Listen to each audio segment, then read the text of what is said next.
Que alegria estarmos juntos para mais um Viva com Excelência, que é um programa onde nós queremos trazer informação para você que está em casa e desafiar você a entender o reino de Deus, e o reino de Deus é amplo, envolve todas as áreas do ser humano. E hoje nós vamos conversar daqui a pouquinho, eu vou entrevistar o Ricardo Schmidt, da Floresp, sobre a importância das manifestações. E eu quero desafiar você a não sair daí, nós já voltamos daqui a pouquinho, você vai ficar ligado nas notícias da Bethesda. Como seria a sua vida se você pudesse colocá-la em ordem? Nova série de mensagens da Bethesda. Coloque a sua vida em ordem. Dos dias 27 de julho a 7 de setembro, aos domingos às 18h30 no Clube Atlético Piracicabano. Não perca! Mais informações www.batistabethesda.org.br. Igreja Batista Bethesda, uma igreja em células em que é proibida a entrada de pessoas perfeitas. Somos uma igreja em células e semanalmente nos reunimos nas casas em dezenas de endereços. Venha participar conosco. Quer saber mais? Nos envie um e-mail para celulas@batistabethesda.org.br ou ligue para 3421-5618. Venha participar conosco das nossas celebrações todos os domingos às 18h30 no Clube Atlético Piracicabano. Sempre uma palavra prática para a sua semana. Nas nossas celebrações temos culto para crianças de 0 a 9 anos e tradução do culto para os surdos. O clube fica nos seguintes endereços: entrada 1, na Avenida Brasília 571, ou entrada 2, na rodovia SP-304, no quilômetro 167. Venha com a sua família. E acompanhe a Bethesda nas redes sociais. No Facebook, Igreja Batista Bethesda.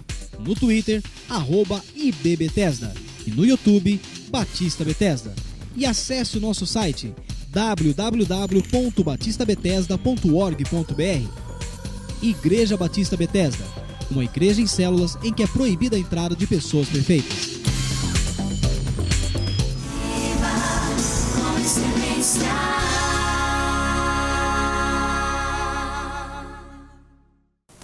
Hoje no Viva com Excelência, nós vamos conversar um pouquinho sobre as manifestações políticas, a importância da sociedade, da participação da sociedade nas manifestações. Vou bater um papo aqui com o Ricardo Schmidt. Ricardo, muito bem-vindo ao Viva com Excelência, é bom ter você aqui. Obrigado, Ricardo. É um prazer estar aqui participando um pouquinho e falando um pouquinho sobre todo esse boom, né, que deu no Brasil em relação à questão das manifestações de rua que houveram em junho do ano passado, né, e que continuam ocorrendo até hoje.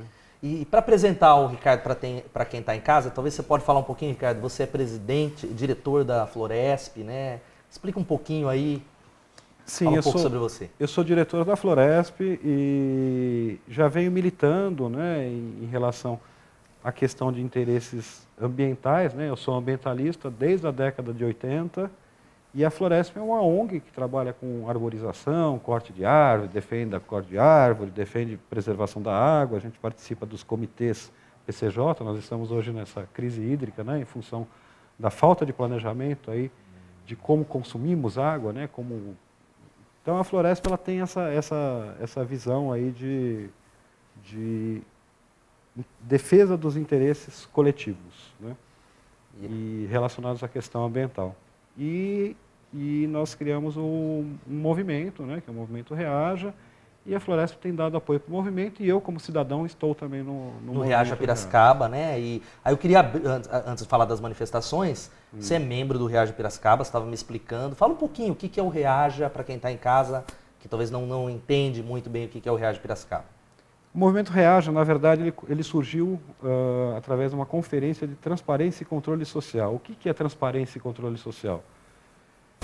Foram conferências que foram realizadas no Brasil, né, para discutir como o cidadão tem acesso, por exemplo, aos gastos públicos, né?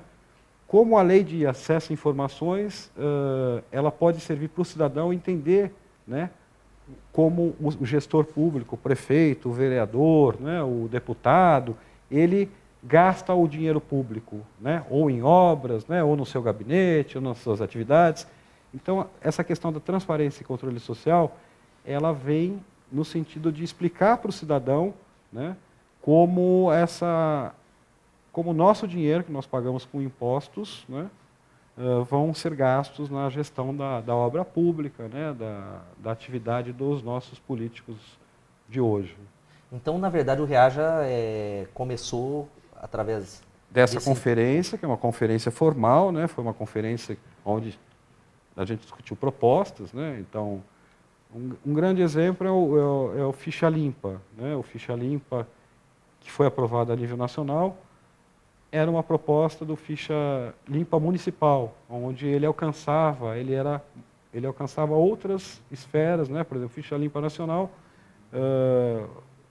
você sujou a ficha, né, em termos de processo, etc. e tal, e o municipal ele trabalhava com nepotismo cruzado, né, com contratações. Então, esse é um exemplo de propostas que surgiram na conferência. E o movimento Reaja, ele levantou uma bandeira que foi a questão do aumento dos 66% dos vereadores na época, né, onde houve falta de transparência e controle social. Quer dizer, a sociedade já não estava controlando o aumento dos subsídios ou salários dos nossos políticos. E o movimento surgiu em função disso e levantou isso como bandeira para justamente a população perceber que o nosso dinheiro, o dinheiro público, né, estava sendo mal gerido, né, não estava sendo bem gasto porque eles mesmos aumentavam os seus próprios salários. E deixa eu fazer uma pergunta, que é até importante para esclarecer quem está em casa. Você falou do Reaja aqui, que você falou que é um movimento que não tem, é apartidário, você tinha me falado, é isso? Como é que procede? Você não tem filiação a nenhum partido, né, para deixar claro? Eu não tenho filiação a nenhum partido, eu pessoalmente. O movimento ele é apartidário, enquanto movimento, ele tem basicamente três princípios. O do apartidarismo, o do pacifismo, da inclusão, né, um movimento que inclui, ele não exclui ninguém, né, e da horizontalidade, né? Então ele não tem uma liderança, né? Que é muito característico hoje das manifestações de rua que aconteceram em junho do ano passado, a não percepção de lideranças, né, para poder dialogar, né? É algo do povo, né? Que surgiu com o povo e na verdade a gente chama as pessoas cidadãs que querem exercer o seu direito de cidadania para se manifestarem. O direito de manifestação, de expressão, ele é livre. E eu ia até fazer uma pergunta para você dentro disso, que eu acho que esse é talvez o maior interesse do nosso programa aqui falar. Por que estão acontecendo tantas, talvez foi o boom em junho do ano passado, mas por que estão acontecendo tantas manifestações políticas hoje? Na nossa cidade, fora? Eu acho que tem muito a ver com a questão da representatividade, né? Então, assim, a maioria dos políticos começou a se descolar hoje das necessidades da sociedade. E a gente percebe isso, começou a trabalhar a questão dos setores, né? Quando você elege um político não só para defender o seu setor específico, né? o seu mandato aonde ele está vinculado, é legítimo isso, mas para defender os interesses coletivos, né? Então, os interesses coletivos, eles têm isso como objetivo quando você elege um político.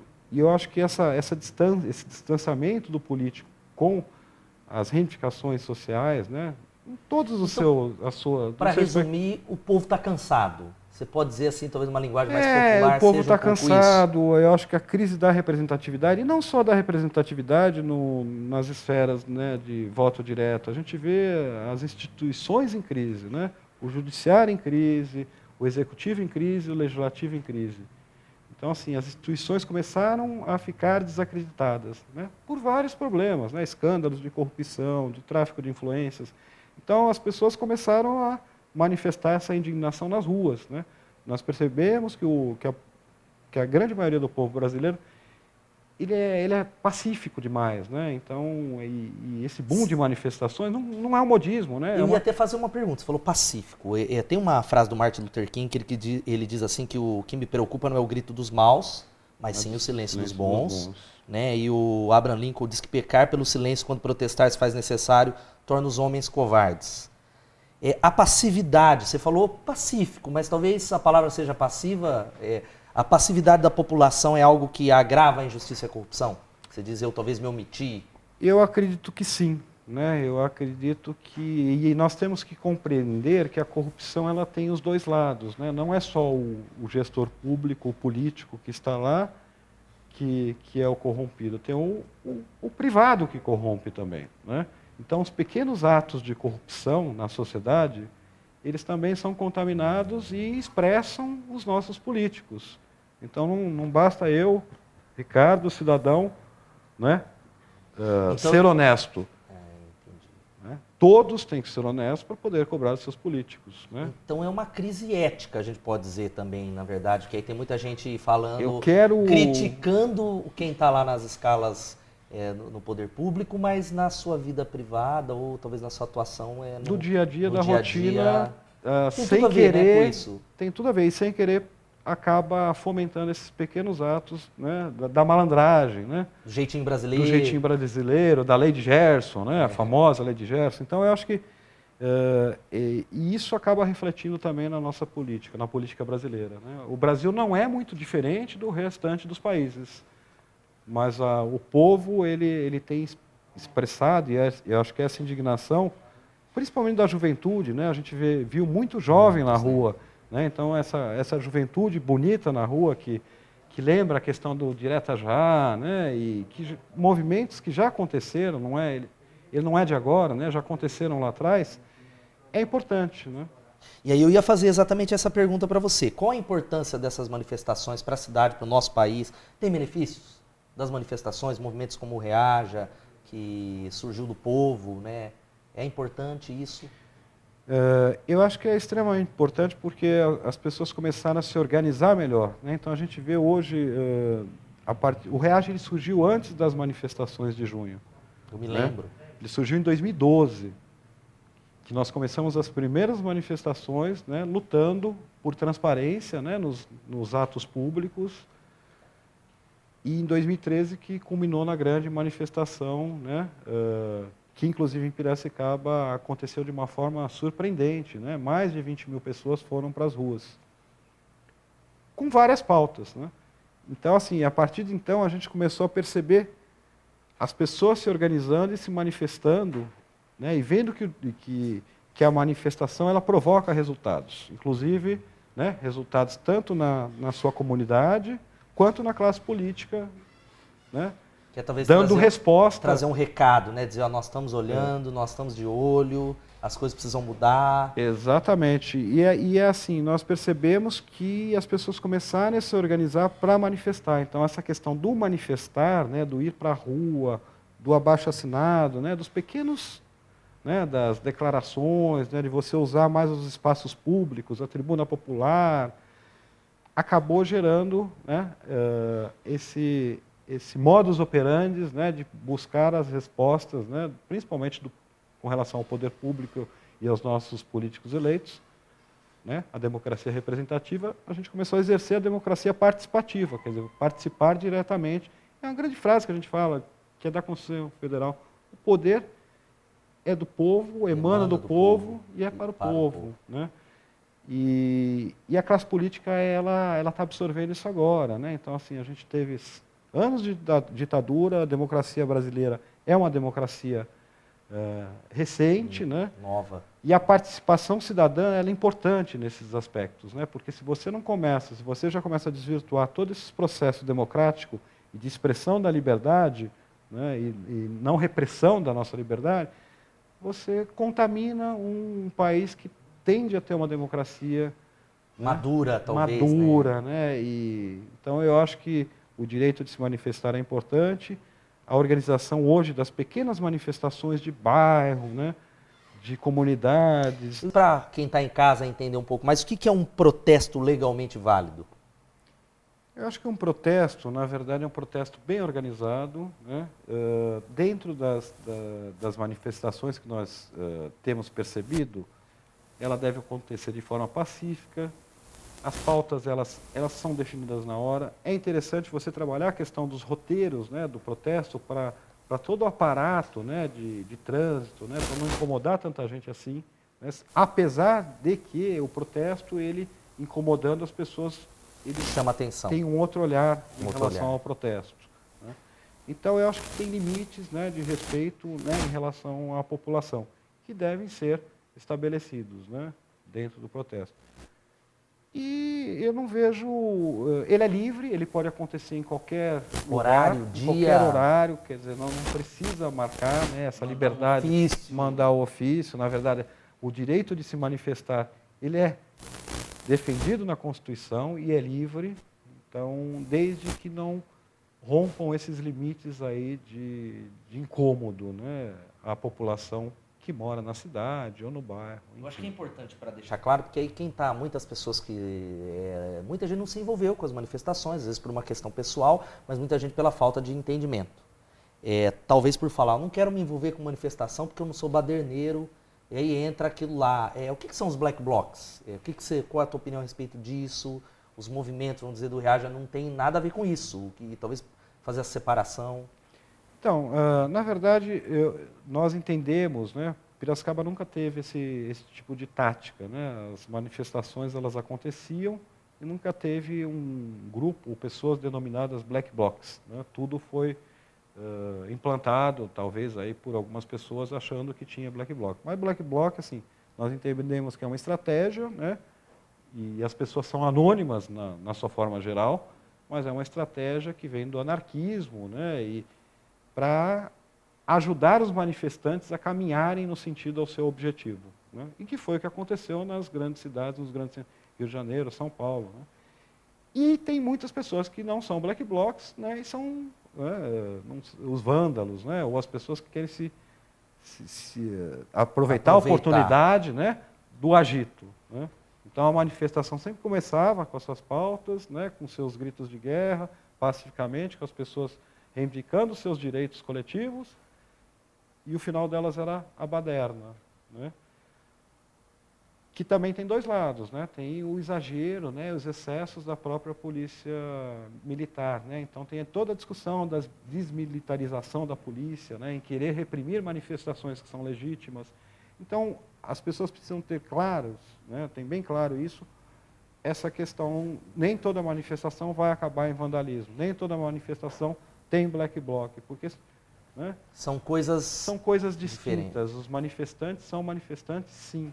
Então a gente tem que tomar muito cuidado, o povo brasileiro está aprendendo a se manifestar e deve ir para a rua sim quando começar a perceber que seus direitos não são respeitados. A gente vai dar uma pausa antes da gente ir para o final, Ricardo, e você que está em casa vai acompanhar o 180 Graus, que é uma história de uma vida que foi transformada.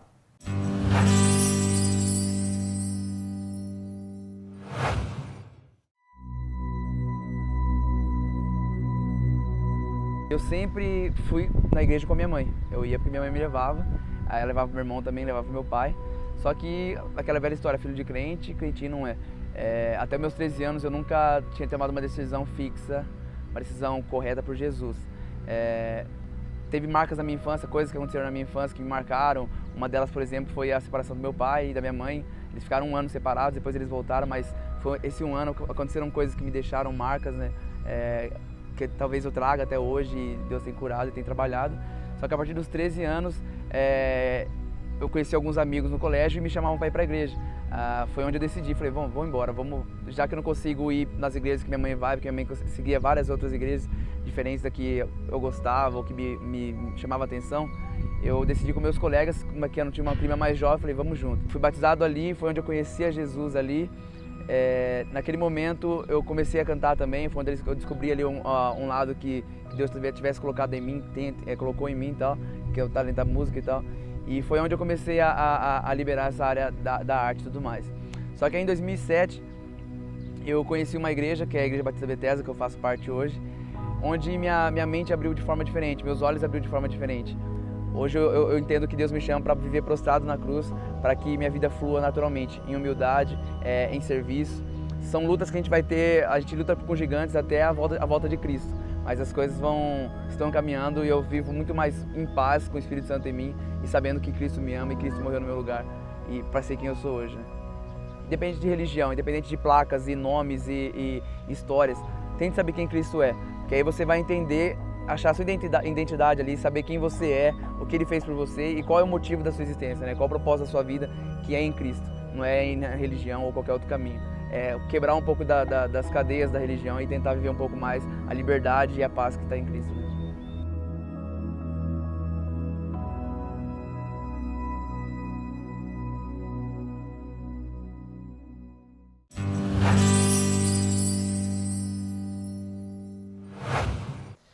Ricardo, para a gente continuar e talvez chegar ao final, uma conversa, a gente daria muitos programas falar sobre esse assunto que eu creio que é relevante. Quais são os instrumentos de participação popular quando se fala disso, de expressar o direito, reivindicar os seus direitos? Talvez você falar um pouquinho para quem está em casa, que quer, para ficar prático para quem está lá, né? Hoje na cidade a gente tem alguns instrumentos e alguns espaços de participação popular. Os conselhos municipais, né? Então temos conselhos de saúde, de educação, de meio ambiente, as audiências públicas, e temos alguns instrumentos diretos, né? Os projetos de lei de iniciativa popular, por exemplo, o Movimento Reaja colheu 25 mil assinaturas para 2 projetos de lei, um em cima sobre a questão da transparência e a revogação do salário dos nossos vereadores locais, né? Que tiveram um aumento de 66%, e outro para que toda vez que tivesse aumento do político municipal, vereador, secretário, prefeito, isso fosse discutido com a população, através de audiências públicas, que é um instrumento de participação popular. E nós temos outros instrumentos, que é o plebiscito, né, e o referendo, que são previstos na Constituição Federal. Então, são instrumentos que são fundamentais e a gente utiliza muito pouco, né, tanto o Congresso, né, que chama, ou o Poder Público Municipal, Estadual e Federal, ele deve estar chamando, né, esses instrumentos para ter a opinião da população, né? Esse exercício da democracia participativa é fundamental para a sanidade da democracia de um país. Então é importante você que está em casa talvez exercer esse direito de cidadania. Até, Ricardo, por que um programa Viva com Excelência, um programa que fala de todos os assuntos, porque eu creio que o reino de Deus é amplo, sim, e é de uma igreja evangélica, que é a Igreja Batista Bethesda, até para deixar claro que, igual a nossa igreja, é uma igreja apartidária. E aí muita gente debate, a igreja deve sair na rua, ela não deve, o projeto da igreja não é temporal, é além, etc e tal. Porque eu acredito no que o Arnold Toynbee diz, que o maior castigo para aqueles que não se interessam por política é serem governados por aqueles que se interessam por ela. E aí, talvez para deixar claro, isso tem a ver com o reino de Deus. A Bíblia até fala em Filipenses que os cristãos devem exercer a sua cidadania de um modo digno do Evangelho. Então, falar de manifestação. E aí, talvez a última pergunta que eu quero fazer para você é isso. Nós precisamos dar um basta na impunidade. Você acredita nisso? Você acredita que é possível melhorar a nossa cidade, fazer a cidade ser melhor? Eu acredito que você se colocando como cidadão, independente de partido, você não precisa ser partidário, né, no sentido político partidário. Você pode fazer a política sem ser partidário. Então, você se colocando como cidadão, olhando a política com o olhar do cidadão, de participação, você não precisa se filiar primeiro a nenhum partido, né? Você já pode dar esse outro... participando, né? Eu acho que nós precisamos participar, nós não podemos mais ser governados... Fechar os olhos, né? Ser governados e achar que nossos governantes, a partir do momento que forem eleitos, eles esquecem o cidadão que não votou neles ou até que votou neles, né? Mas continuar participando da vida política é saudável e é para cada um, né? É para a coletividade, é para a cidade. Eu acho que é com isso que nós fazemos uma cidade melhor. E aí você lembra disso, você que está em casa, a gente vai ter eleições no final do ano e você é responsável para que tenha um voto consciente em outubro. E Ricardo, obrigado pela sua participação aqui no Viva com Excelência. Muito bom receber você. Aí eu quero indicar um livro para você que está em casa, que é O Último Degrau da Liderança, do Gene Wilkes, que fala sobre a liderança de Jesus, que é uma liderança, ele veio para servir e o líder faz isso. Você pode adquirir na livraria Sonho com Amanhã da Igreja Batista Bethesda. E você que está em casa vai ficar com percepções antes do nosso final, que é uma palavra voltada para o seu coração e para a sua família. Confira lá.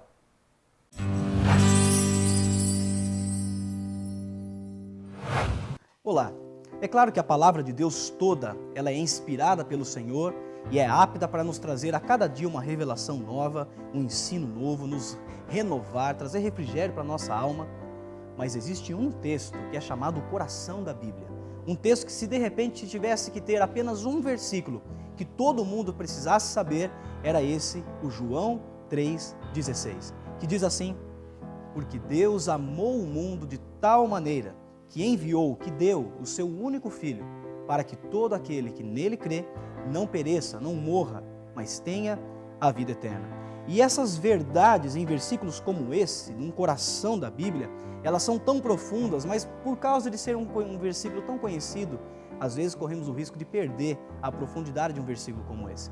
Quando no início esse versículo ele diz, porque Deus amou, aqui já existe uma verdade tão grande, porque esse Deus que ama, Ele decidiu nos amar, Ele decidiu oferecer um amor que não estraga de um dia para o outro, um amor que não se deixa perder pelos vãos dos dedos, mas um amor pleno, um amor completo, porque Deus, Ele não somente tem amor para nos dar, mas Ele é a fonte de todo amor. 1 João 4,8 diz que Deus é amor. E o texto continua dizendo, porque Deus amou o mundo. E é interessante quando nós vemos essa palavra na Bíblia, o mundo, nós estamos vendo a extensão, o alcance desse amor de Deus. Deus ama todo mundo, Deus ama de uma maneira completa, plena. Poderia usar aqui a palavra que esse amor de Deus é um amor atemporal, ou seja, um amor que ultrapassa os limites do tempo. Desde o início da criação, desde o primeiro homem, Adão, até o último homem que vier a nascer na história da humanidade. E ele continua dizendo, Deus amou esse mundo de tal maneira. Ou seja, o amor, a quantidade, a grandiosidade desse amor é imensurável. É tão grande, é tão profundo, que a Bíblia nos fala desse amor de tal maneira que Ele dá, que Ele oferece o que Ele tem de melhor, o seu único Filho. Agora, existe uma razão desse amor tão grande, existe um porquê. Porque Deus amou esse mundo, o mundo, a mim e a você, de tal maneira que Ele deu o seu único Filho. Mas esse amor só tem validade, esse amor ele só tem profundidade na minha e na sua vida, se nós cumprirmos o restante do versículo que diz, para que todo aquele que nele crê, para que todo aquele que nele coloca a sua confiança, para que todo aquele que acredita em Jesus não pereça, não morra, não venha sofrer a perdição eterna, aquilo que comumente ouvimos falar no meio evangélico como um inferno, um lugar de sofrimento eterno que existe. Mas aqui a Bíblia me diz que quando eu creio no Filho de Deus, em Jesus Cristo, esse Filho de Deus, esse amor de Deus que me é revelado através dele, ele me livra desse castigo eterno e ele me leva para um caminho de vida eterna. Um caminho nos céus que a palavra me diz onde não haverá mais choro, não haverá mais dor, não haverá mais tristeza, mas lá haverá a plenitude dessa vida com Deus. Eu convido você nessa noite, nesse dia, a colocar a sua vida, o seu coração nas mãos desse Jesus, porque Deus amou o mundo de tal maneira que deu o seu único Filho para que todo aquele que nele crê não pereça, mas tenha a vida eterna. Que Deus te abençoe.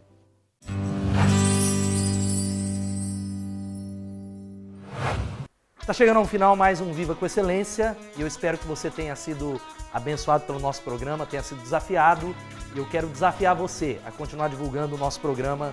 Toda semana ele está nas redes sociais na íntegra e também acontece toda quarta-feira às 22h30, com reprise ao sábado às 17 horas. Quero agradecer a sua audiência, por isso, boa semana, fique com Deus, viva com excelência.